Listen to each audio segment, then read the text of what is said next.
आज Doubtnut app download करें। Doubtnut पर अपने सभी गणित, रसायन विज्ञान, भौतिक विज्ञान और जीव विज्ञान के डाउट्स का करो सफाया। बस प्रश्न की फोटो खींचो, एक ही प्रश्न को क्रॉप करो और तुरंत वीडियो सोल्यूशन पाओ। अभी डाउनलोड करें। हेलो दोस्तों, हमारा प्रश्न है कि एक उत्तल दर्पण है जिसका फोकस दूरी दिया गया है 6 सेंटीमीटर। दर्पण से 7.5 सेंटीमीटर की दूरी पर 3 सेंटीमीटर ऊंची एक वस्तु रखी है। प्रतिबिंब का स्थान, आकार और प्रकृति बताएं। ठीक है, क्या दिया गया है कि जो दिया गया दर्पण है वो कौन सा दर्पण है? उत्तल दर्पण है। इसलिए उसकी जो फोकस दूरी दी गई है एफ, वो क्या होगी? ऋणात्मक होगी कि धनात्मक होगी? धनात्मक होगी, क्योंकि फोकस दूरी क्या होती है उत्तल दर्पण के लिए? दर्पण की दाईं साइड होती है, दाईं ओर। तो ये क्या हो जाएगी? धनात्मक हो जाएगी 6 सेंटीमीटर। ठीक है, और दर्पण से 7.5 सेंटीमीटर की दूरी पर क्या रखी है? वस्तु। तो u का मान कितना दिया गया है?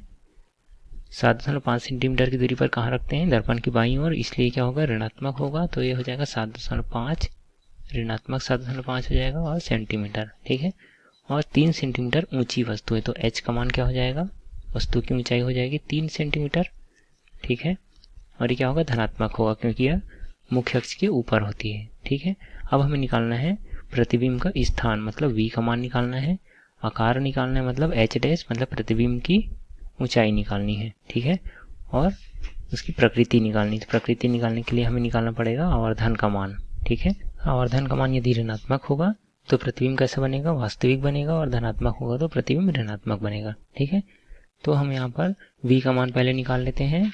हम उपयोग करेंगे दर्पण का सूत्र। ठीक है, क्या होता है? 1/f बराबर 1/v प्लस 1/u। तो v का मान हमें निकालना है। ठीक है, तो ये हो जाएगा 1/f माइनस 1/u, और f का मान दिया गया है 6 सेंटीमीटर, तो ये हो जाएगा 1/6 ऋण u का मान है -7.5।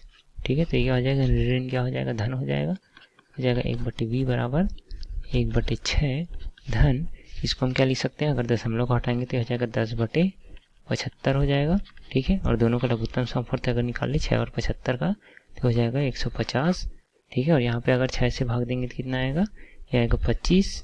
ठीक है, धन, और 75 से भाग देंगे कितना आएगा? 2 आएगा। तो 2 × 10 कितना हो जाएगा? 20 हो जाएगा। ठीक है, और ये हो जाएगा 45/150 हो जाएगा। ठीक है, तो यहाँ से 1/v का मान आएगा 3/10। तो यहाँ से v का मान आएगा, v बराबर हो जाएगा 10/3 सेंटीमीटर हो जाएगा। ठीक है, तो प्रतिबिंब का स्थान क्या हो गया? 10.3 सेंटीमीटर, और धनात्मक है। इसका मतलब ये है कि आपतित किरण की दिशा में, मतलब दर्पण की दाईं साइड है। ठीक है, अब हमें निकालना है आकार। ठीक है, तो आकार निकालने के लिए हम क्या यूज करेंगे? दर्पण के आवर्धन का सूत्र उपयोग करेंगे। ठीक है, क्या होता है आवर्धन? आवर्धन m बराबर होता है h डैश बटे h, मतलब प्रतिबिंब की ऊंचाई बटे वस्तु की ऊंचाई, बराबर, और क्या लिखते हैं? -v/u, मतलब दर्पण के ध्रुव से प्रतिबिंब की दूरी बटे दर्पण के ध्रुव से वस्तु की दूरी। ठीक है, तो यहाँ से हमें निकालना है h डैश का मान। तो यह हो जाएगा h डैश बराबर -v/u गुना क्या हो जाएगा? h हो जाएगा। ठीक है, और v का मान कितना है? माइनस, ये हो जाएगा 10/3। ठीक है, और u का मान कितना है? -7.5 गुना h का मान कितना है? ये दिया है 3 सेंटीमीटर, जो कि हमें प्रश्न में दिया गया है। ठीक है, h का मान कितना है? 3 सेंटीमीटर। ठीक है, जब हम इसको हल करेंगे तो इसका मान आएगा 1.33 सेंटीमीटर।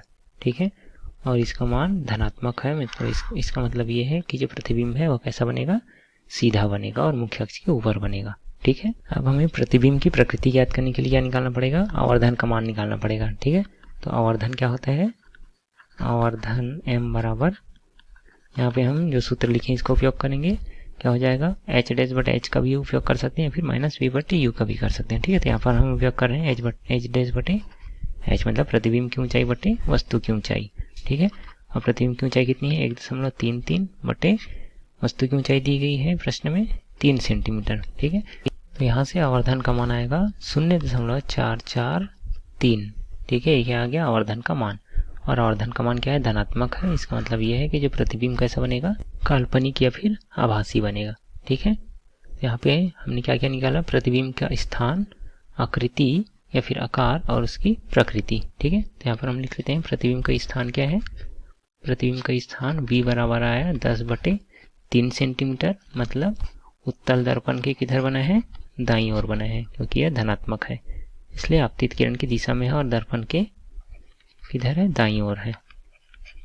ठीक है, और प्रतिबिंब का आकार कैसा है, आकार है एच डैश, मतलब प्रतिबिंब की ऊंचाई कितनी आई है 1.33 सेंटीमीटर।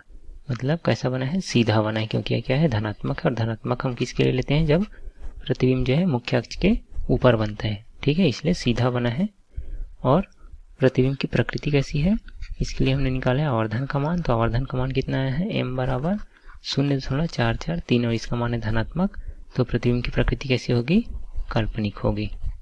ठीक है, यदि यह ऋणात्मक होता तो क्या होता, वास्तविक होता। ठीक है, तो धनात्मक है तो क्या होगा, काल्पनिक होगा। ठीक है, धन्यवाद। कक्षा 6 से 12वीं से लेकर नीट, IIT, JEE वो एडवांस के लेवल तक 1 करोड़ से ज्यादा छात्रों का भरोसा। आज ही डाउनलोड करें डाउटनेट ऐप या व्हाट्सएप करें अपने सारे डाउट्स 8400 400 400 पर।